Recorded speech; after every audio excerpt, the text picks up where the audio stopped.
right, so Right on. welcome onto the podcast Thank again you. Good to be back. with a better movie this time. Oh man, the wisdom of the crocodiles. Oh, yes. You're like, wow, I haven't thought about that movie since we talked about it. Ditto. What a coincidence. What a coincidence. I saw Jude Law was going to be in Pirates. No, it's not Pirates of the Caribbean for kids. What is it? Peter Pan. Peter Pan. We just watched that the other night. He's pretty cool in it. I like Yeah, him. that's good. Yeah. But I always like Jude Law. I mean, it's Jude Law. How Yeah. can you not like him? Yeah. Even in Wisdom of the Crocodiles. All right. So But yeah, this is a better vampire movie. Yes. So thank you. I think Matt had watched this one other time. So we watched Near Dark, just so we all know because we all know what we're talking about, but everybody else knows what we're talking about. Yeah. We watched Near Dark, which is another vampire movie, A Western vampire movie. Western vampire movie. Yes, I think Rachel got me to watch Yes. this when we were dating. So it's been 15 to 18 years ago since I've seen this movie. Wow, it came It's out been a while for me too. came out in 1987, so the same year as The Lost Boys. I was 16 in 1987. I was, But I didn't see this movie until probably in the early 90s. probably on TV, whenever it came on TV. Although I don't know how you could put this movie on TV. There's a lot of gore. It was the 90s. Pretty violent. Yeah, it was the 90s. They were like, it's fine. It's fine. They've watched Disney. They've seen this stuff. Okay, so we have kind of just started chatting about movies because we got tired of going through the synopsis. So I'll just ask you, how did you feel about this movie? You've seen it before, but how does it compare to the last time you watched it? Me? Yes. Oh, okay. You're like, Oh, yeah. Who? Yeah. So who are you talking to? You talking to me? Oh, sorry. I know there's three people. Sorry. Eric, how did this compare to the last time you watched it? Oh, yes. So I was trying to think the last time I saw it quite a while ago. Like I said, the first time I saw it was probably early 90s. I rented it on video back when they had these things called video stores. I don't know if you guys Yes. remember Oh, yeah. video stores. Yeah. Blockbuster. We're old enough. I do. And I miss them. Oh, man. Do you remember going to Blockbuster? The place to be. Oh yeah, I've seen a meme. It was like, I miss- do you I miss remember it. like Friday night? You got a fresh pizza. Your dad let you rent 2 movies at Blockbuster, and you were like king of the universe. We'd get like 2 movies and a Sega man, Genesis so video good. game. Yes. Times were simpler then. For some reason, it just seems, I don't know, better then. Like now, you sit on the couch and you get the button and you're scanning through a bazillion movies and you can't make up your mind. And then an hour goes by and you're like, well, I'm just gonna watch this, rerun of Whatever. CSI or something. It's because there's too much. But- There's too much. It's too much. Yeah. It's too much. I was thinking about this the other day.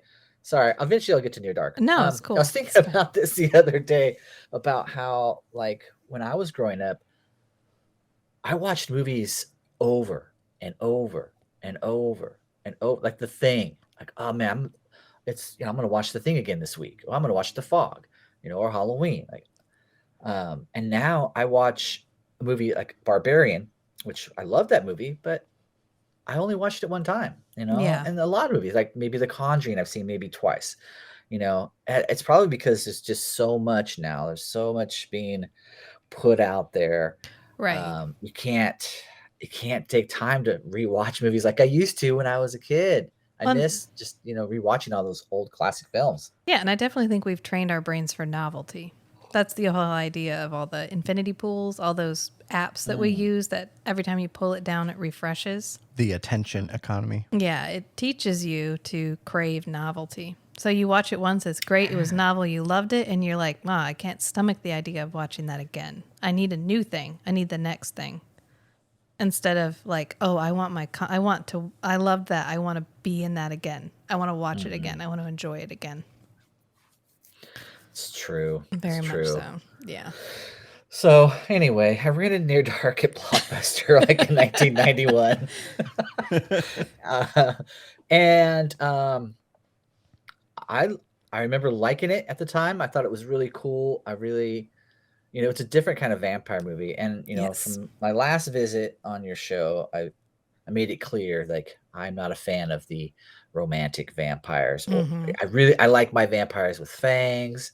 Want them to be living in coffins and getting staked through the heart. The classic vampire stuff. That's what I'm drawn towards. Yeah, the horror And vampire. yeah, so this is a little bit different, but I still really liked it. But it wasn't a movie that I revisited, every 2 or 3 years. So it's been, probably 10 or 15 years since I watched it. So I rewatched it for this, and and yeah, I think it still holds up. I Yeah. think this is a really good film. They call it a neo-Western horror film. And that is pretty much it. Yeah, I would agree with that. Yeah. Yeah, no, I liked it. So let's get into it. Yeah.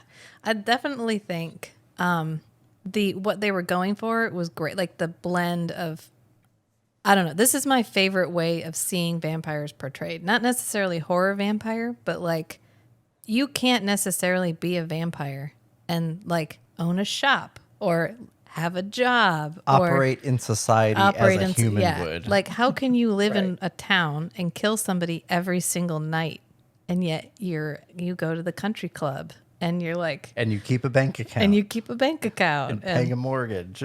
yeah, so I think their take on the like gritty, nasty vampires is great because it gives us that nice middle road between horror vampire, where they're kind of horror vampires, but you get the idea that if they tried a little bit, they could be more romantic vampires because that's what May. Yeah. I think that's what May is supposed to be. Is like they could be something different, but they have chosen to just lean into what they are.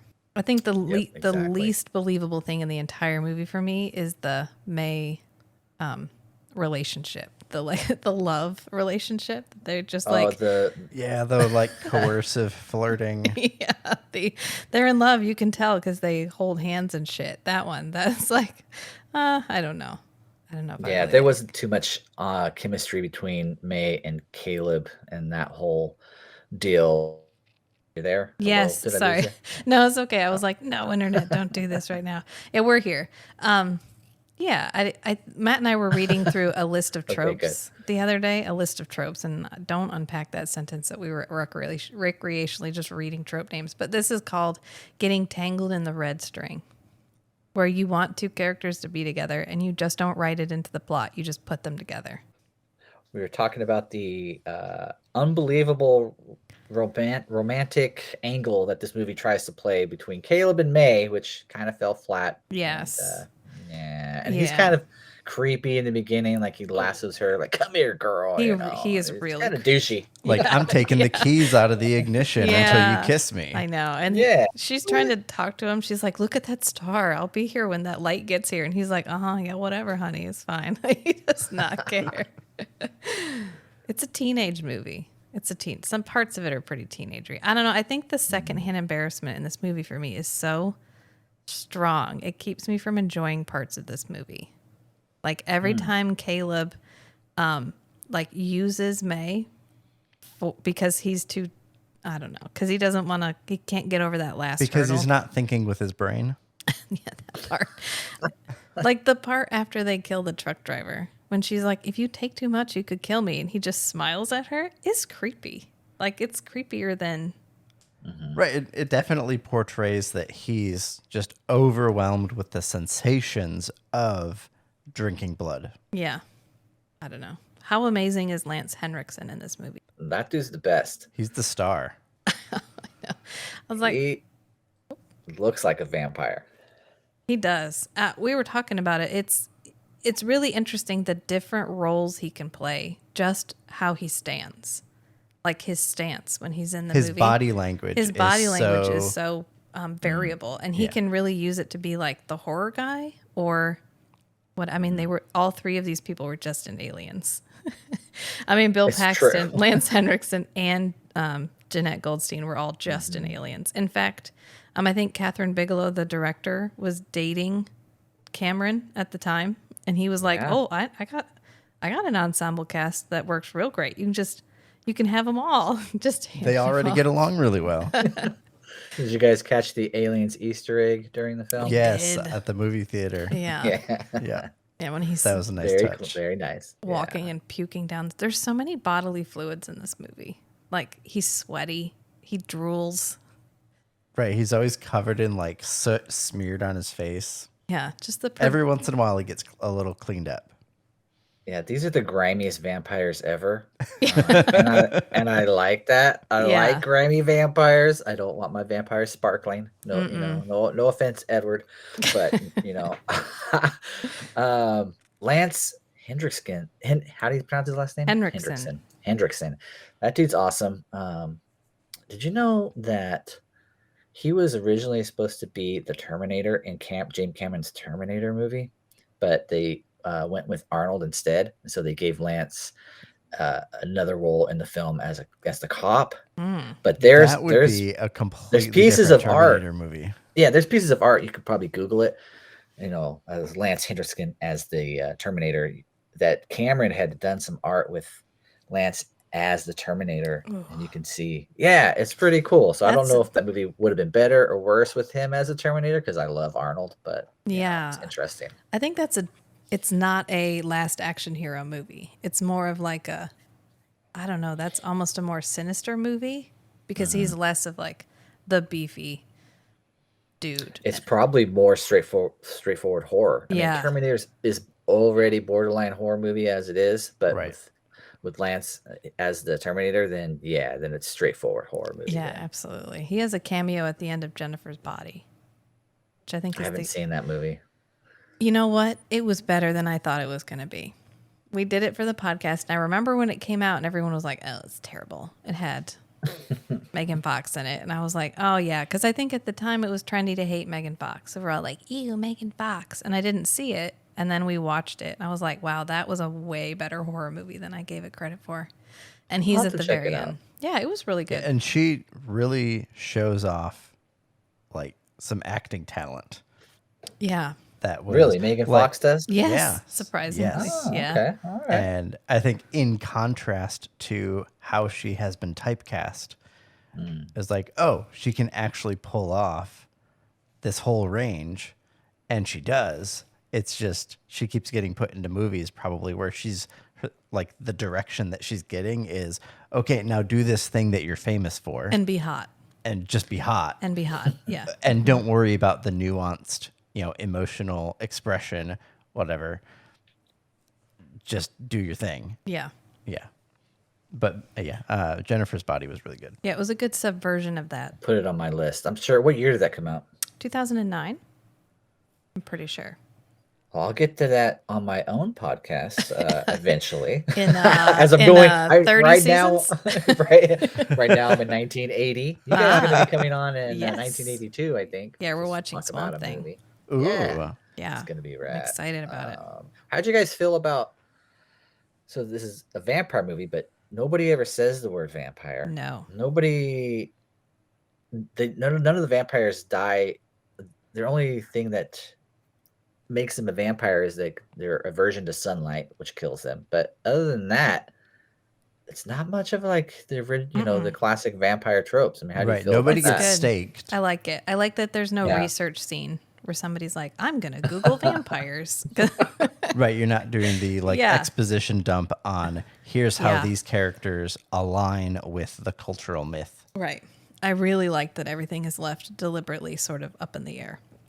It makes it feel I much also more agree. organic. It really does. And less formulaic, where you're like, oh, they're vampires? Okay, well, let me do the research scene so we know exactly what kind of vampires we're dealing with.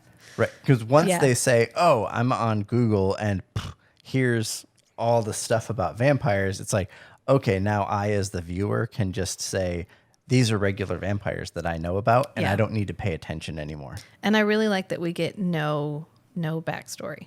We get like one line from Jesse where he's like, I fought for the South. We lost. And that's Yeah. Or and remember the fire we started in Chicago? Yeah. And those are the only Right. two like timestamps we get, which is really nice. Instead of being like, I'm a 500-year-old dude. That's why chicks dig me.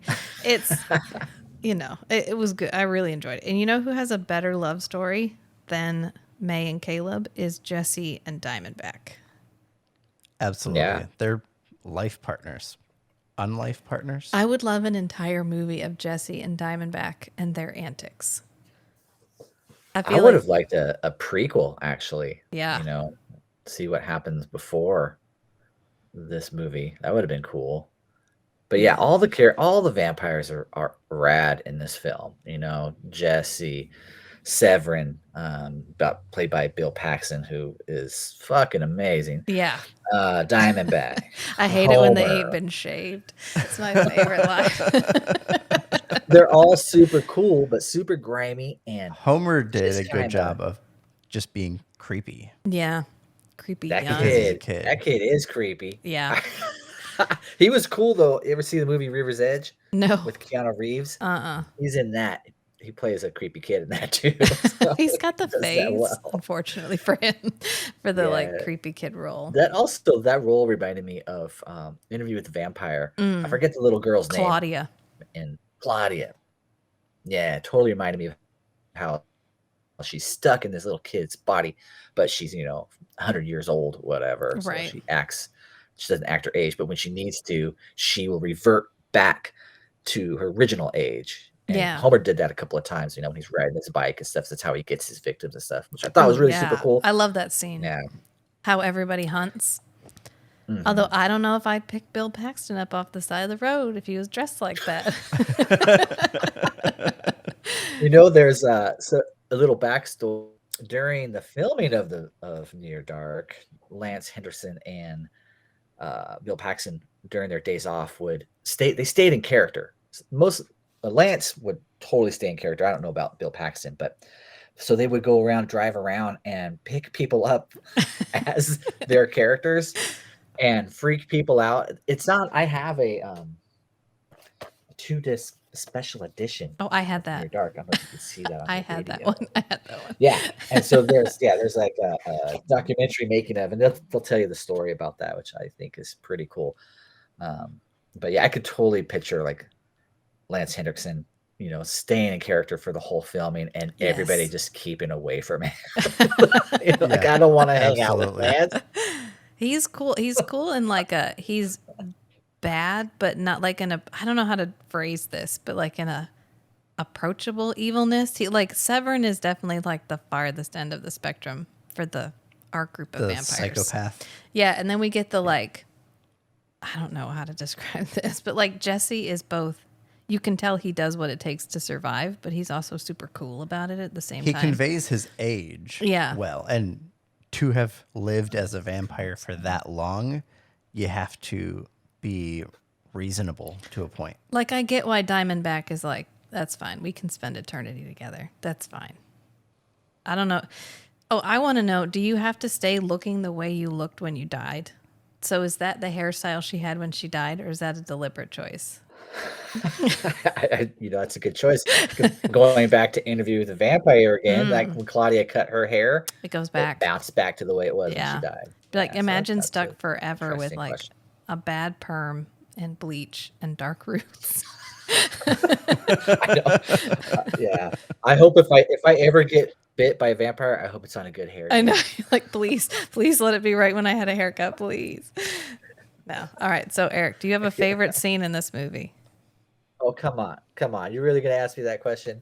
It's Of the course, bar you know what my scene. favorite scene. Of course, you know what my favorite scene is in this film. It's actually the scene that when I first watched this movie, and then I hadn't seen it again in like 15 years. It was the one scene I remembered verbatim because I probably rewatched it a bunch of times on that VHS cassette that I rented at Blockbuster. That scene is remarkable, and it is the centerpiece of the whole film. It's great filmmaking. It is Western. It's horror. It's got some comedy. It's got everything in that scene. And it's brilliant. It's so good. And my favorite, Severin, he steals the show in my opinion during that scene. He's got the spurs and he's using the spurs to slice open necks. Yeah. And he walks in that bar and he's just a dick, but then he's like not a dick, and then he's a dick again. Yeah. It's so good. That is my favorite scene. How about you? What's your favorite scene? I mean, it's the bar scene, but like I love the part where he's getting choked out and he takes the guy's sunglasses off and puts them on while the guy's still choking him. Yeah. I mean, that's best vampire movie scene, period. Like I've watched a lot of vampire movies, and the bar scene to me is always like, this is the best because it sometimes horror, like I love a good horror vampire, but sometimes they come off as like, this is a very specific moment in time where these vampires can, like 30 Days of Night. Okay, it's dark. These vampires can exist in this moment only. And I don't feel like this could happen in real life.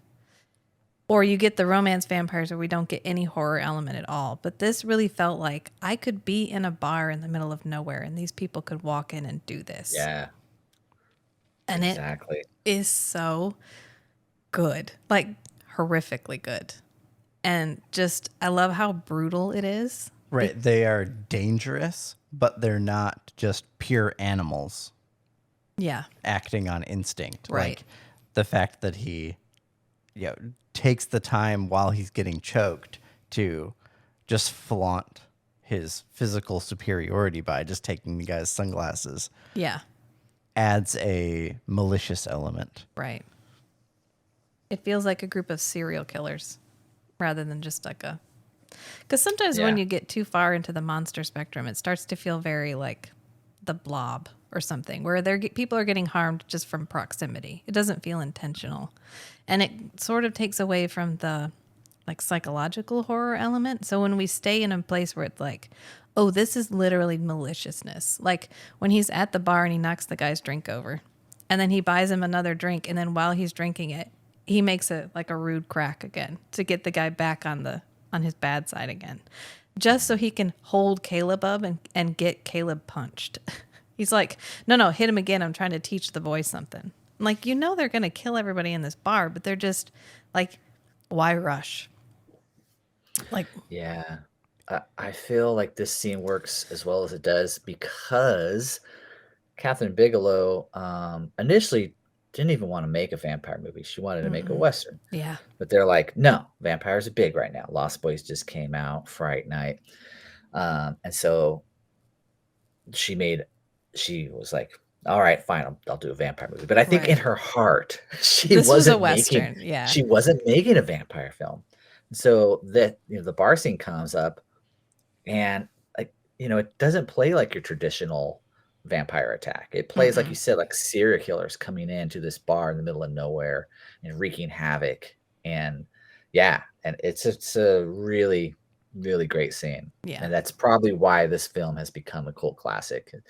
And then Fever playing in the back, like the music choice. A little Homer doing his dance. Yeah. It's like, aw. I know. And then the wrap up and the part that I always get to in the movie where I'm like, oh man, magic's over, is when Caleb gets cured through the power of transfusion. Oh, sorry. I was just waiting for you to ask me what my least favorite. Oh, okay. What's your least favorite part?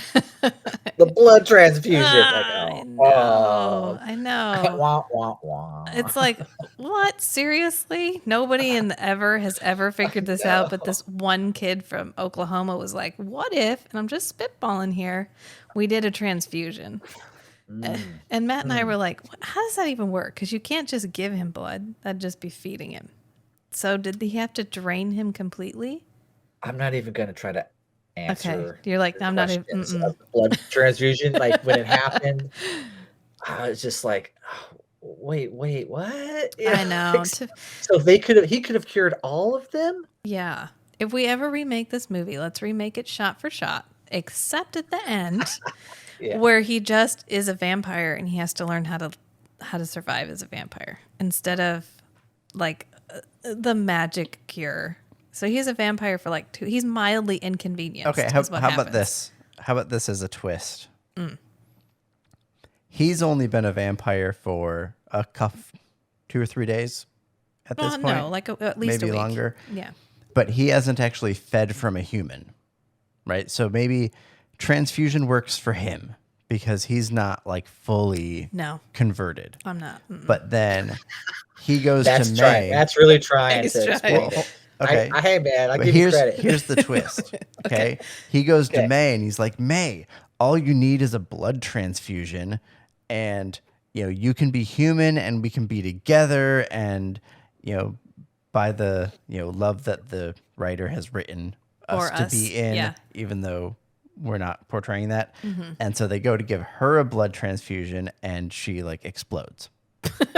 Because she's been a vampire for years. I mean, it would be a twist. Would it be a better twist? I don't know. Well, then you get out of the whole like escape from vampirism, the easy escape from vampirism. I don't know. I think my favorite plot device in the entire movie is when they come back to like get him and they get his sister and they slash all of his tires, so he has to ride on the horse. Catherine Bigelow was like, "I'm sorry, but somebody's riding on a horse. We gotta I just have a have to horse figure out scene." how to write this in here." Yeah. She was like, "Sorry, both your cars are inoperable. It's horse time." And then it's horse versus a semi. Oh no, he gets in the semi. And then he runs over Severin, and that's one of my other favorite part, when he comes up over the top of the semi and like Oh yeah. half of his I face was is gonna gone. mention that. Yeah. Yeah. I have a feeling that Catherine Bigelow was dating James Cameron at the time. I got a feeling that Cameron was on the set when the semi, that day when they were using the semi truck, because there's a very similar scene again in Terminator with that tanker that blows up. Yeah. That's the same scene that happens in Near Dark. It's the same effect. I guess So I don't know if probably. I guess there's a scene where they get flipped off by a truck driver, and that's James Cameron's arm. Oh really? Because he was visiting the set that day, and so he has a cameo. He flips off I think it's May and Caleb. You know what else is cool is that in 2010, Catherine Bigelow won Best Picture for The Hurt Locker over Avatar. Oh, nice. This was her first solo directorial debut. I wish she makes more movies. She's a really good director. This is good. I mean, this is she good. pulled this one off. Weird thing at the end, notwithstanding. Every scene where there's like a hilltop and they walk up in the smoke, I'm here for. Oh man, that's screensaver right there. That's Yeah. a brilliant shot. You guys seen Point Break with Keanu Reeves and Patrick Swayze? No. What? I'm sorry. That's a Catherine think I Bigelow. have. I know it's Watch it. Catherine It Bigelow. was a long time ago. You think I would have watched That is a classic. You have to watch that film. I know. It's not a horror film, but I know. It's hard for me to be like, oh, look, there's no fantasy, horror, or sci-fi. Right. We I mean, Keanu generally Reeves' go acting for is a little supernatural or horrifying. sci-fi. You know what? That's fine. We just went and saw a double feature. We have a vintage movie theater near us, and it played. What did it play? It played Francis Ford Coppola's Dracula, and The Hunger oh wow. as a double feature. So it played The Hunger first. So I was a great. little bit deaf by the time we got to Francis Ford Coppola's Dracula, because you don't realize how many long, high, sustained notes are in The Hunger until you watch it in theaters, and Really? you can't turn the volume down. But I had forgotten how bad Keanu Reeves was in Dracula. I really had. I had blocked it out. He almost single-handedly sinks that movie. I just thought, man, this guy is gonna have a big part. If Keanu Reeves wasn't such a great, cool dude, we would never forgive him for that. But we forgive him because we he's Keanu Reeves. And we do. I just don't know why you wouldn't hire someone who actually has a British accent, knowing they're gonna be doing most of the exposition in the movie. I know. I don't know. It's like hiring Sean Connery to be a Spaniard. Oh, that's true. Yeah, we just did Highlander 2. Highlander? Yeah, we did Highlander, then we did Highlander 2. Yeah, and for Highlander, he comes back. They set him up in Spain for like a couple months before filming, and he had a Spanish language tutor to help him develop the Spanish accent. And we're like, no, he just sat on the beach with his Spanish language tutor and like just hung out and drank a lot. I know. And then showed up with his Scottish I'm accent. not for changing my filming. accent. I know, he just showed up and he started talking, and they're like, didn't we pay for him to and they're like, shh, don't, it's fine. He was there a week. Nobody cared. I did forget how good Anthony Hopkins was in that, though. He does a good job being, Oh, and Dracula. creepy, weird Abraham Yeah, Van he Helsing. does. No, Yeah. I like Bram Stoker's Dracula, Francis Ford Coppola's version. I think it's a cool movie. I think it's a really beautiful movie. I love the way he uses a lot of old filming techniques for the special Yes. effects and Yeah. not a lot of CGI. Gary Oldman, of course. Of course. He's Just course. rad. He's awesome. But like I said, whenever Keanu Reeves shows up, like, oh fuck. I know that he comes up later and his hair's gray and then it goes to white and then it's a different color. And you're just, like, everything else was so well put together. I don't know. And we're supposed to believe he suffered, but he spent all this time in this castle with 3 like naked women. And he's like, you don't know what I've gone through. Like, I kind of know what you went through. It's fine. No wonder your hair is white. Yeah, but it was really good. And then, of course, I came and watched this. So I've got 3 vampire movies this month under my belt. But I haven't seen Renfield I yet. love vampire movies. Have you Oh, seen yeah. Renfield yet? No, but I've heard good things. I want to check it out, but again, I try to stay within the year. I'm current with my podcast. I go through years Yeah. of my life, and so I'm just got done with the 70s. So I've only just been watching 1970s horror movies. Occasionally, I'll go watch a new one, but I'm trying to save them. For when I get to those years, which will be in a couple of years. But I've heard that Renfield's good. I love Nicolas Cage. Yeah. He's a crazy actor and he's fun. So who knows? Maybe I'll go check it out. Yeah, I like Nicholas Hoult, too. Yeah, he's good. He's good. I think that Nicolas Cage would have been great as Severin. Actually, now I think about it, he I'm was not. I don't know about that era of Nick Cage. Nick, really. yeah, He was hella cool in the 80s, like Valley Girl. He was in a movie called Vampire's Kiss. Yes, I've seen Vampire's Kiss. Yeah. I just think he was a very specific personality in that time period. He kind of has like sections where you can be like, okay, all movies from this period, he's this character. All movies from this period, he's this character. And we're kind of in a he's cool and hip right now again. I don't know. I just like Bill Paxton so much. No, you're right. I mean, Because we he- just watched Frailty. Have you ever seen Frailty? yeah, that's good. Yeah, so we just watched him in Frailty. And I'm just like, oh, it was good to be I back miss with Bill Bill again. Paxton. Wow. Rest in peace, Bill Paxton. That dude, so good. I love pretty much any movie he's in. Like he's such a fun. He was such a fun actor Yeah. to watch. One of my favorite movies to watch with my kids is Twister. We Oh, love that. I love Twister. It's a good That's our movie. favorite. It's a good movie. Talking about movies I watch over and over again. No joke. Yes. Me and my kids have watched Twister probably more than 50, 60 times. The part where he picks up the dirt and he just lets it fall out of his hand. Yeah. And they're like, it's That's time, how he it's tells go us time. Twister's coming, man. Yes. Yes. Smell the dirt. I love that part. I know, I do. Twister's good. It's hard to beat No, Twister. Twister is definitely going to show up on my podcast. I'm making it into a horror movie. Yeah. Just so I can talk about I mean, Twister. it's fine. There's elemental horror. It's fine. Yeah. It's I fine. mean, and it's got Star from the Lost Boys in it. tornadoes is one of my actual real fears that I have when I used to have nightmares about tornadoes when I was a kid. In California. It's legitimate. I know. But one in particular, one of my worst nightmares I ever had was a tornado was coming into our backyard where I was on the street where I was growing up, and I was hiding behind a fence with John Lennon and Yoko Ono. Well, that's worse than the tornado. I know. I'm like, what? Why are you guys here? There's a tornado coming. And so when Twister came out in '97, I was like, oh, this will be good therapy for me to go No. get some, help for my Twister fear. And yeah. No, the creepy roaring noise that the tornadoes make freaks me out. The I know, "rrr" it sounds sound like they a do. monster's coming to get you. Yeah, and it's got Carrie Elwes in it as a bad guy, which never happens. And it's got Star from the Lost Boys in it. So you Yes, it's got everybody in it. Philip Seymour Hoffman. I mean, oh, R.I.P. I know, another great one gone.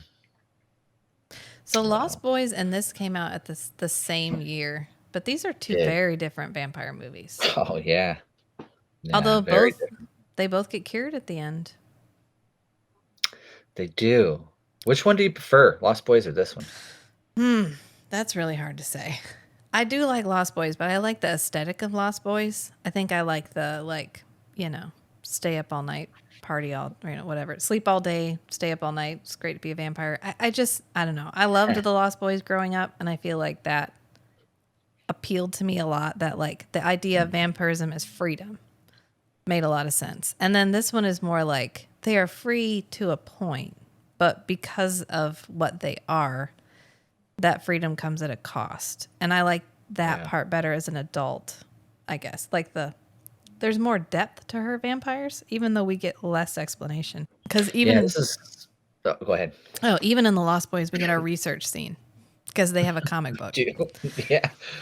Yeah. And I was just saying that this like Near Dark is like the negative Lost Boys, like the inverse. I would probably go with Lost Boys. Just because I don't know, like I think it's definitely a funner movie. Yeah. It's more, it knows what it is more so. I saw it in the theaters when it came out. Yeah. The vampires, not so, they're not as cool actually as the ones in Near. No. Take them all out with his spurs. Yeah. Well, it's hard to beat Lance Henriksen. Kiefer Sutherland did his best, but it can't be Lance. No. Yeah. You can't. Yeah, I mean, I think they're so different. It's you can like them both. One's definitely more horror than the other. Oh, for sure. I don't. I've definitely seen Lost Boys more. For sure. Me too. Maybe just because it's more popular. I guess this was the last movie that this film group made, the De Laurentiis group, and it went out of business. Was it really? After this movie, so that it didn't get a lot of publicity. So they basically made it, and they were like, so long, and they just put it out. That was like the last hurrah, and so it did not get the publicity that Lost Boys did. Which one came out first? Because they both came out in 1987, but which one hit theaters first? Okay.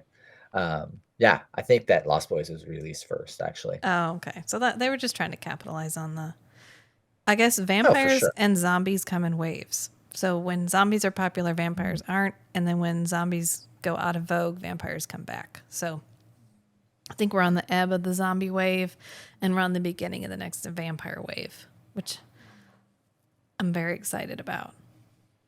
Me too. Because there's a new Salem's Lot movie coming out this year, hopefully. Ooh, that's exciting. It's been delayed. It's been delayed for a long time, so I can't wait for that to come out. They just released a new Children of the Corn, didn't they? I don't know. You're like, I'm sorry, I'm unplugged from modern. Again, I'm unplugged from modern. Well, horror. I also like Children of the Corn does not interest me.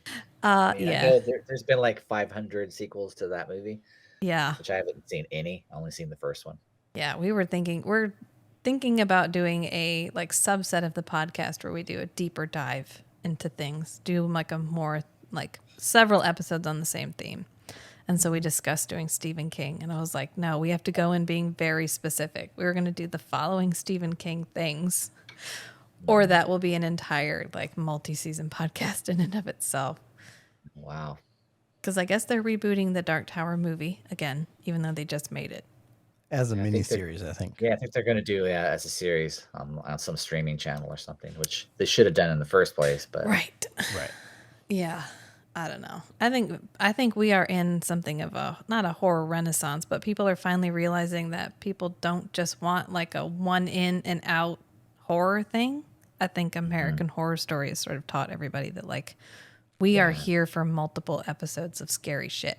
So maybe make that. I was saying how like I was shitting on how like there's too many things to choose from because of all the streaming channels. And yeah. I long for the days of just, 4 VHS cassettes to choose from. But then, with Netflix and HBO Max, they're able to make these long, series, multi-episode where you can get into the story, like The Outsider, which is a Stephen King book. I don't know if you guys saw that series. It's like 6 or 7 episodes, and you wouldn't be able to get that with 1 2 hour movie. No. So, I guess there is some cool things with Netflix and, It's Paramount Plus and yeah. all these streaming channels where they can take a series like The Dark Tower, which is impossible to make into a movie. You have to turn it into a series. And so, yeah, so we get that as well. So that's good. Right. I think for another aspect of it is we're getting a diversification of studios outside of mainstream Hollywood. And so you can, like, Netflix can produce True. its own content without all of the like pressures and incentives that go along with being in mainstream Hollywood. They can just encapsulate it and say, okay, you and your creative vision, here's a pile of money. We trust you. Go make something good that people will want to watch. And then whenever it comes in, they can do all their algorithm stuff on it. And there's so many viewers on their platform, they can say, maybe only 15% of our viewers will want to watch this, but we can really target it to those viewers. Mhm. Yeah. I don't know. I think definitely there's some movies like this one and some other ones that I wish had come out when streaming is popular. Like, so Near Dark didn't do well in theaters, obviously, but I feel like it's one of those movies that would have done good as soon as it hit streaming, which happens pretty frequently now. Or like Dracula Yeah. Untold. I don't know if you remember when Universal was planning to reboot all of its monster movies. And so they started Yeah. with Dracula, and they did Dracula Untold, which is one of my favorite Dracula movies, because it's like, what if Dracula was a superhero? Just spitballing. What if Dracula was a superhero? And I just love the audacity of that. And I feel like it's an hour and a half long. That's a streaming episode. What if we had had the Dark Universe come out streaming and you have literally like 8 hour-and-a-half long episodes? Each one is a different Universal Oh yeah, monster. it would have done way better. Didn't like Tom Cruise's Mummy tank that whole deal? Yes, it did. Yeah, because Yeah. Dracula Untold was moderately successful, and then they tried to reboot The Mummy with Tom Cruise, and everyone was like, "I'm sorry, no, thank you, no, thank you. I They can't." try it again on streaming, like you said. That's a good idea. I mean, it would have been great, because Yeah. there's definitely like there's the audience for that. We're here. Hello, lots. Yeah. There's tons of horror fans. We're here. We just don't get served, so nobody knows we're here. And like, Yeah. I don't know. So that's my spiel on horror. Like, we're here, guys. You can make stuff for us, and we're smarter than you think we are. So please throw some cool stuff at us. And Near Dark is evident of that. Like Yes.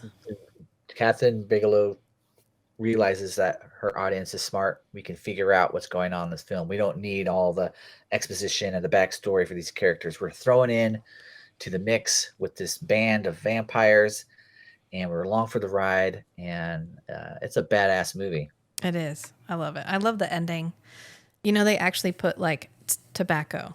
That was what they used for the smoke. So anytime you see them I heard like that. walking and smoking, there's like I think except Homer, Like cigars or something. because well, actually Homer smokes. Can you imagine making a movie now Where you actually give a kid a cigarette. where you give a kid a All cigarette right, and you're take a like, couple puffs. you're like, all right, honey, don't inhale, just puff. All right. The 80s, man. It was the 80s. They were like, Kids can smoke then. like, it's fine. You're gonna be smoking in a year anyway, so let's just go ahead and get you We started. got parental consent. It's all good. Not a problem. That's right. That's the when we get to the bungalow and we do the whole scene where Caleb saves them from the bungalow. I always want the movie to take a different direction. It never does, because it's the same movie every time. I know, but so they end up at that hotel, and that's where they inexplicably meet up with his family. Yeah, that's a little contrived. It's but really where it gets like, well, we've kind of written ourselves into a corner. We don't want this character to become unsympathetic, so we can't make him the bad guy. So we got to make him the good guy again. So how are we going to do that? And then the Homer obsession with Sarah feels very strange, and it's what drives the whole end of the plot. And it's always my problem with this movie. Every time I watch it, is like, man, I really wish we hadn't used something so contrived feeling to end it, because everything else was so well put together. I don't know. That's the film has some faults. It's not a perfect film by any means. But it's but good. it's a fun film. It is good. I mean, I do enjoy it. We always pick apart movies, but Yeah, I mean, you could take any movie and yeah. dissect it and be like, this didn't work and this didn't work. But if you take it as a whole, Near Dark is one of the better vampire films ever made. Yeah, I wish we got more like this. Not romance, Yeah. not horror, Yeah. but middle of the road. I really wish we got more like this. I feel like Yeah, me too. it's an underserved section of the vampire group. Like I don't, I'll watch a romance vampire sometimes. I'll watch a horror vampire sometimes, but this is like perfect. I want that. These are still people. They're still trying to make they could travel alone. It would make a lot more sense to travel alone. They wouldn't have to move as far or as fast, but they don't want to be alone.